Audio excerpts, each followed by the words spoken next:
luck, but Charlotte being hovered so far. But I would say the Kaiser definitely adding up some sustain. They do have some source of sustain and frontline power in here in the form of the Lian. Talk about Charlotte, you think all of these power graduation, full-on outplay, splash found, all of that, the whole 9 yards. I think we're going to be talking about aggression in different lane and in different roles. They just really want to be able to secure the early game, and we actually talked, well, I talked about Angela earlier on. You can clear the wave with 2 Chaos Cinders. So if we're talking fast clear, RRQ definitely has that in the bag.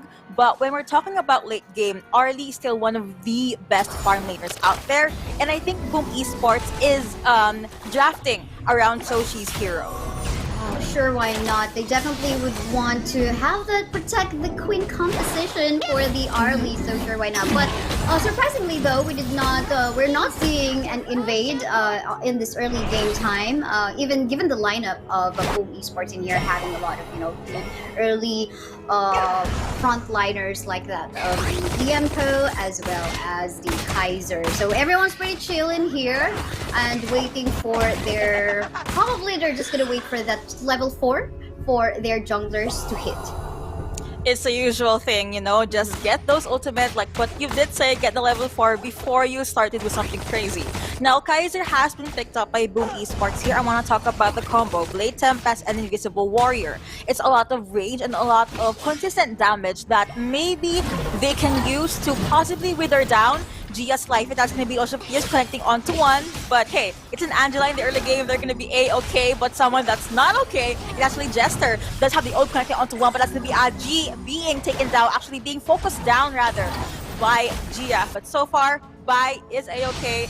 A lot of good attempts, but so far no casualties. Yes, no casualty on that one, primarily because Impressive have so decided into actually going onto the bottom lane part of the map to, have that potential kill onto Gia, because again, Gia is actually going to be the one that RRQ is going to be relying on to in terms of their lineups, source of damage, and at the same time, just basically the main carries. But I think there could have been a casualty from what has happened a while ago. Maybe if Impressive have gone through that river fight, but he wanted to make sure maybe trying to give that kill onto the Arlie, but so that did not happen. Did not happen indeed, but something that also didn't push through is actually the play that 663 did. Blazing Brilliance has been popped, but they were not able to get the pick off. Good attempt, Maple Dance, like what Kaisaya did say. It's all, you know what? Arlie is mobility. Okay, in Honor of Kings. If you want someone that can jump in and out of fights or clashes, this hero is definitely the one for you. Ladies and again, Ocean of Tears, all of those combo, but Clash Lane though, you usually expect a lot of jumping in and out, and right onto that is going to be Impressive, trying to take a fit into the map, blocking Nightmare's possible exit strat, but it's a no-no, so he decided to just go back under tower. What my worry about here, only on the lineup of RRQ right now, is how they're going to be locking in the type of the Arlie pick, right? Because again, their only source of hard CC in here would be, the CC of Angela, but it's not even like a suppressed type of CC, so I guess they have to figure that one out, but oof, off-cam kill! A first blood onto Dragon! Toshi! Ooh, that was a good attempt, but that is gonna be the answer for RRQ. 2-1 now on the board, and Bai still have his eyes set on Aji, but they decided to not pursue it any longer. We were just talking about the possibilities, but then for some reason, 663 said, you know what, I'm gonna get first blood. I don't care what the casters say, we're gonna make a play, and that was a good early game so far for RRQ. Impressive being stunned. Oh no, a lot of damage. That's gonna be the Blazing Brilliance connecting onto one, even by jumping in to secure that kill. 3-1 now on the board. Really nice use, of course, of the Blazing Brilliance, as well as the Conductor of the Souls coming from that Angela, as well as the Ogren. It seems like all of their skill shots are fairly connecting so well in here, but then again, we saw the Shark Cannon connecting onto the Arlie again, onto the bottom lane part of the map, and another fight is happening in here in the jungle camp of ours. Yup.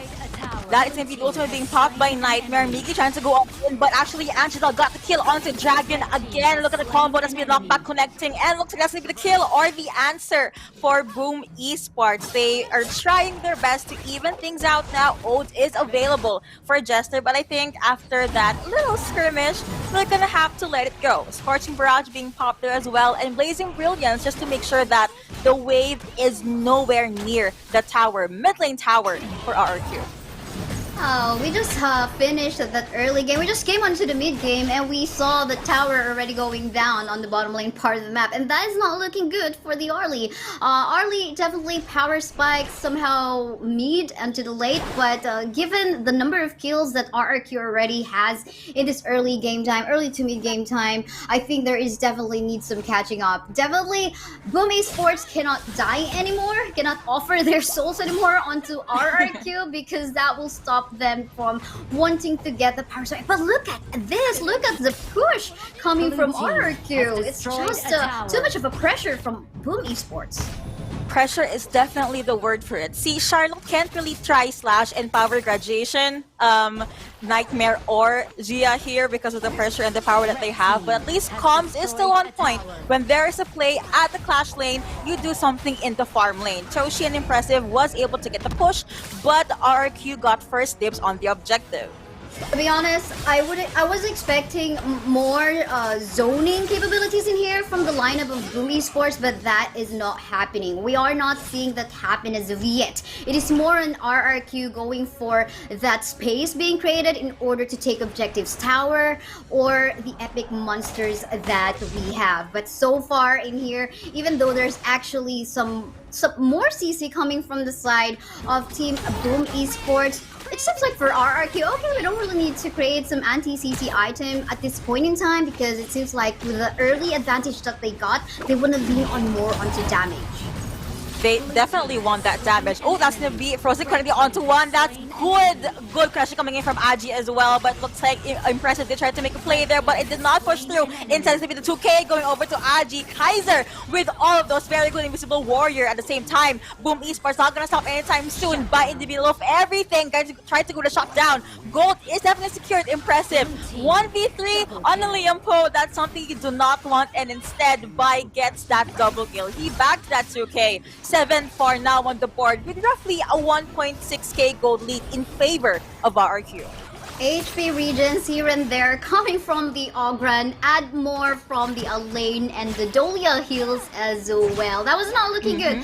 If Toshi did not actually die, they could have gotten a chance in making a comeback. They could have turned the tables around, but that didn't happen because he was actually the first one to die. And at the same time, Luba number 7, Gia, was actually left alive, being babysitted so well by Jester F.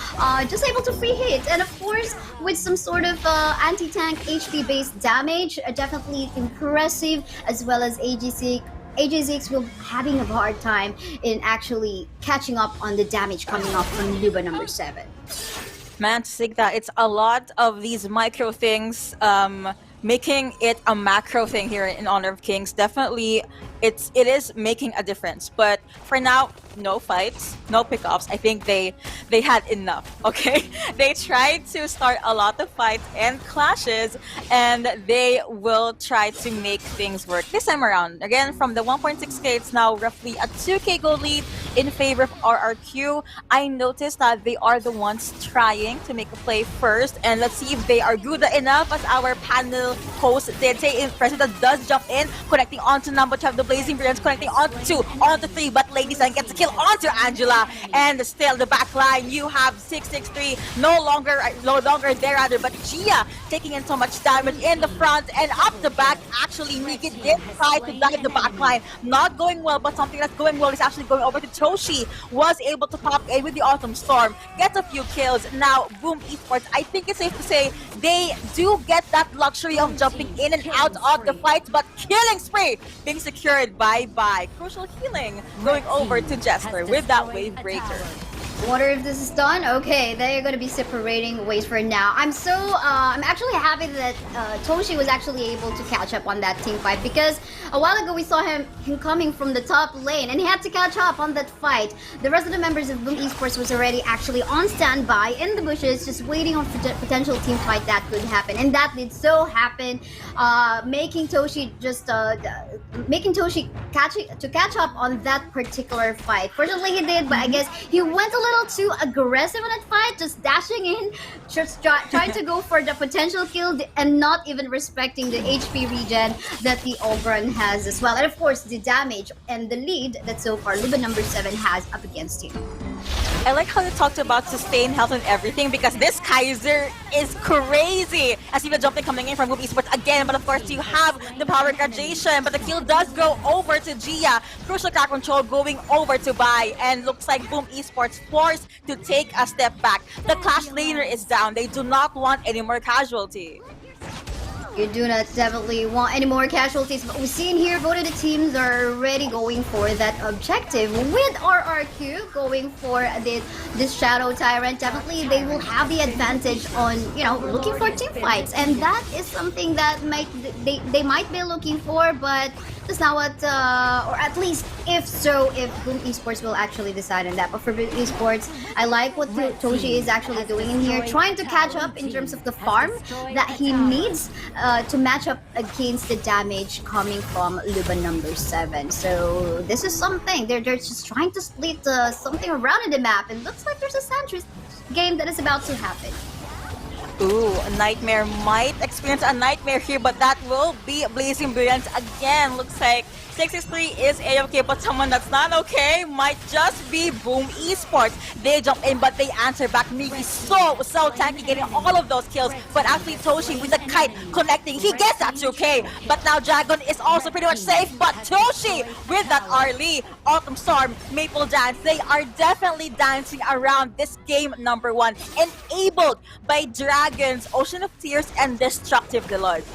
Oh, here's what we're found, where the tables have actually turned around, and this is the zone that we're actually looking for, coming from Impressive. Even though he actually has fallen down, they got the objective, which is the high ground turret. I wonder if this is gonna be it, because this is just Jester all alone in the map, and he will actually fall down. It seems like this is gonna be the end. A very fast game at almost 12-minute game time. Yuko, what